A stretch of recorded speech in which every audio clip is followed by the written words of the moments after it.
खूब मीडिया के माध्यम से बताना चाहता हूँ, इन एम्बुलेंस कर्मचारी की समस्याओं को सुना जाए और इस पर त्वरित न्याय किया जाए, क्योंकि ये कर्मचारी लगातार कई महीने से परेशान हैं और उत्तर प्रदेश में अभी भी कहीं भी एम्बुलेंस सेवाएं ठप नहीं हुई है। अगर इनकी मांगों को नहीं माना गया, जल्द ही पूरे उत्तर प्रदेश में एम्बुलेंस सेवाएं ठप हो जाएंगी, जिसकी संपूर्ण जिम्मेदारी शासन प्रशासन और JBK-AMRI कंपनी की होगी। योगी बाबा जी की है, उसकी सरकार की छवि को पूर्ण रूप से बेकार करने का कार्य JBK-AMRI के अधिकारी TVS रेड्डी और लिंगराज दास पूरी तरह के चुनावी माहौल में भारतीय जनता पार्टी की छवि को धूमिल कर रही, क्योंकि 9000 एम्बुलेंस कर्मचारियों को बेरोजगार कर दिया। इसकी मुख्य वजह क्या थी, क्यों किया गया? कंपनी लगातार घोटाला कर रही है और इतना बड़ा घोटाला कर रही कि सरकार के आदेशों अनुसार, सरकार के मानक के अनुसार 2 HRP डे मनाए जाते थे, आज 5 HRP डे मनाए जा रहे हैं।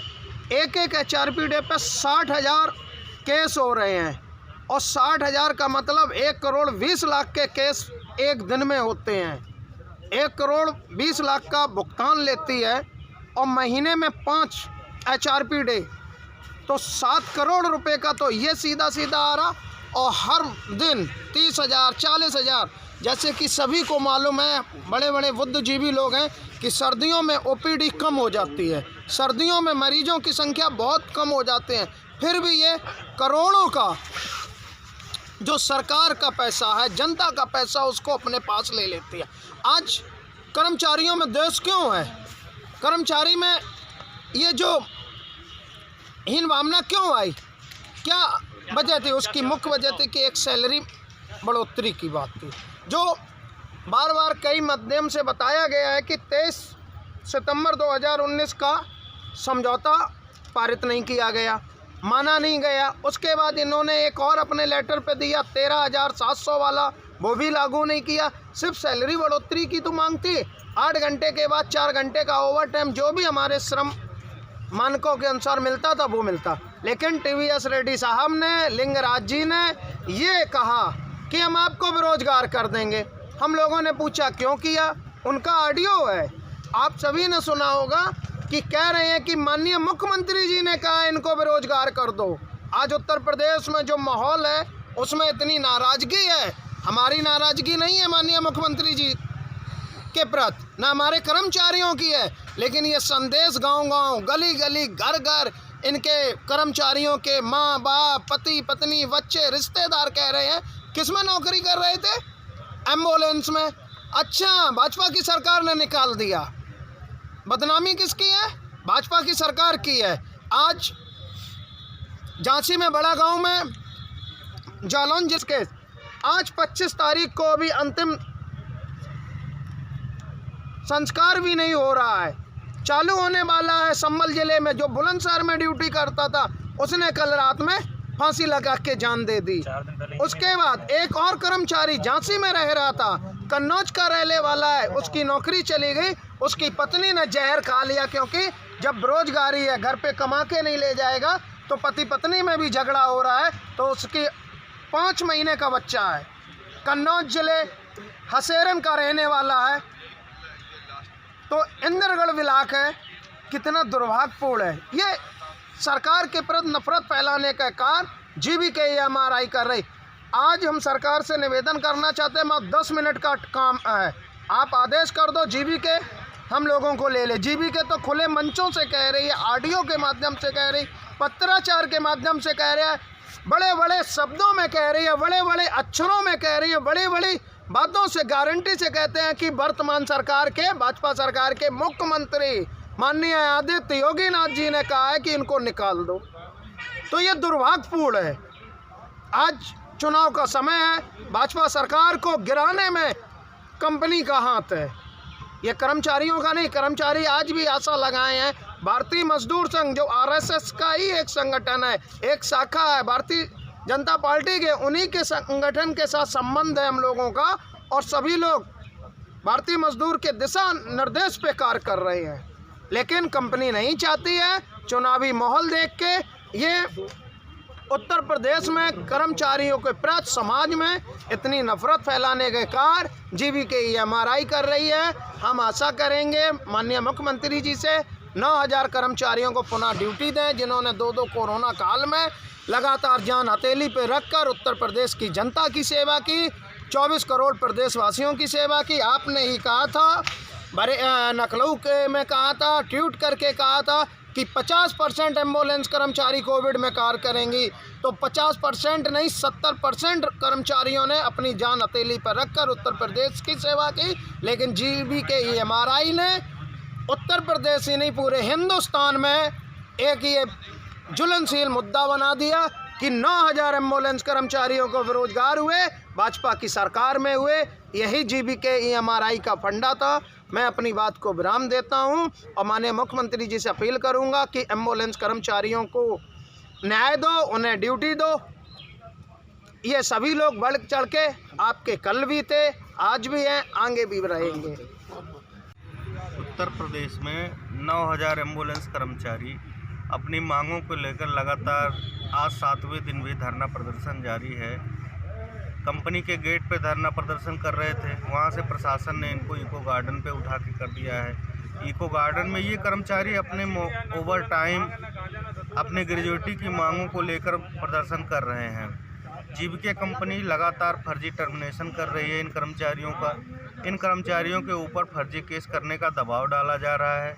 ये कर्मचारी अपने रोजगार की मांग कर रहे हैं, जो फर्जी तरीके से इनके साथ ही टर्मिनेट किए गए हैं, सभी को वापस ड्यूटी पे रखा जाए और इन कर्मचारियों को इनके ग्रेजुएटी का भुगतान किया जाए। ओवर टाइम के समझौते का पालन करवाया जाए जीबीके एमआरआई कंपनी से, जो कि खुद कंपनी के अधिकारियों ने श्रम विभाग में लिखित में समझौता किया था। उसके बावजूद भी इन कर्मचारियों के साथ शोषण हो रहा है। कंपनी उन समझौतों को छुपाने के लिए सरकार में गलत और भ्रामक तथ्य देकर ये गुमराह कर रही है कि ये कर्मचारी सरकारी होने की मांग करना चाहते। सरकारी होना कौन नहीं चाहता? ये इन कर्मचारियों की कोई प्रमुख मांग नहीं थी, लेकिन आप इनका ओवर टाइम प्रदान करें, जो ग्रेजुएटी का पैसा है वो तो उपलब्ध कराएं।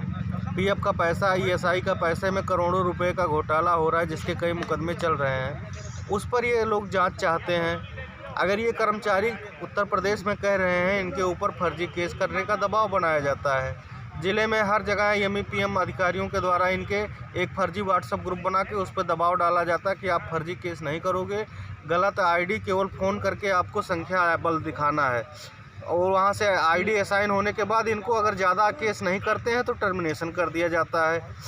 या कौन सा न्याय? आखिर कर्मचारी फर्जी संख्या कितने दिन तक दिखाएगा? कितने दिन तक 30-30, 40-40 केस करेगा?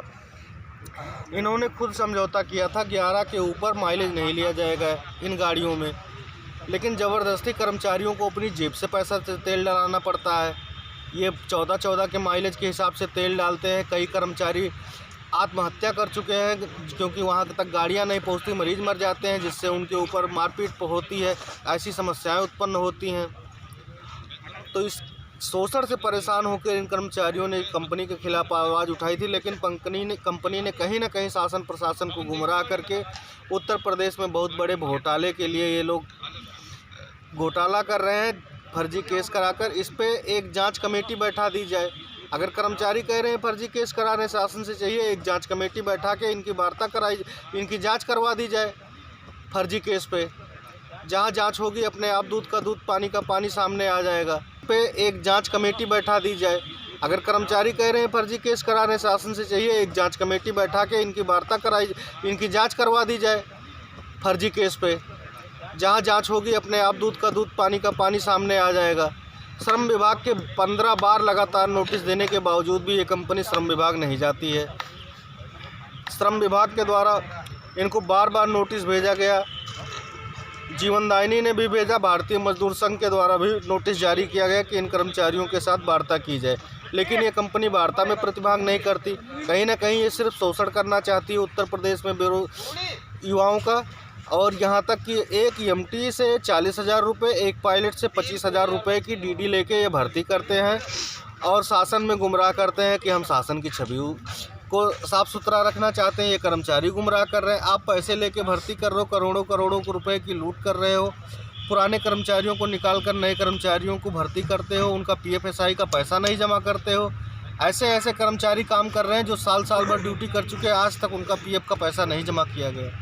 आखिर ये कर्मचारी अगर मांग कर रहे हैं तो कौन सी गलत मांग कर रहे हैं? शासन इस कंपनी पर कब कार्रवाई कर रही है? मूव मीडिया के माध्यम से हम ये अवगत कराना चाहते हैं, हमारी बात उच्च स्तर पर रखी जाए और इस दोषी कंपनी के खिलाफ सख्त से सख्त कार्रवाई की जाए। आज जो ये फर्जी तरीके से 9000 एम्बुलेंस कर्मचारी नौकरी से निकाले जाए हैं, इनको वापस रोजगार पे रखा जाए। अगर ये कर्मचारी ड्यूटी पे नहीं रहेंगे तो क्या कंपनी उत्तर प्रदेश में सेवा चलाने पाएगी? आज भी हमारे साथी कम से कम 15-15 दिन डे नाइट ड्यूटी कर रहे हैं, इतना शोषण हो रहा है। आत्महत्या कर लिया आज एक कर्मचारी ने संभल जिले में। आखिर इसका जिम्मेदार कौन है? फर्जी तरीके से एमईपीएम उस कर्मचारी को बैठा के रखे थे, ड्यूटी नहीं दे रहे थे, ज़बरदस्ती उससे पैसे की डिमांड हो रही थी। आखिर यह कहाँ तक जायज़ है? इनके ऊपर सख्त से सख्त कार्रवाई होनी चाहिए।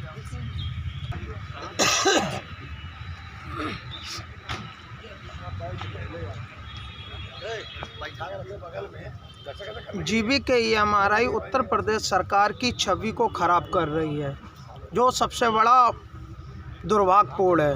वर्तमान चुनावी माहौल है और आज 25 दिसंबर हो गई है और 10 जनवरी के बाद आचार संहिता लग जाएगा। चुनाव कह सकते हैं, हम चुनाव के लिए ज़्यादा समय नहीं बचा है, लेकिन इस चुनावी दौर में वर्तमान सरकार माननीय मुख्यमंत्री जी की, योगी बाबा जी की है, उसकी सरकार की छवि को पूर्ण रूप से बेकार करने का कार्य GVK-EMRI के अधिकारी TVS Reddy. Subscribe now and press the bell icon. Never miss an update.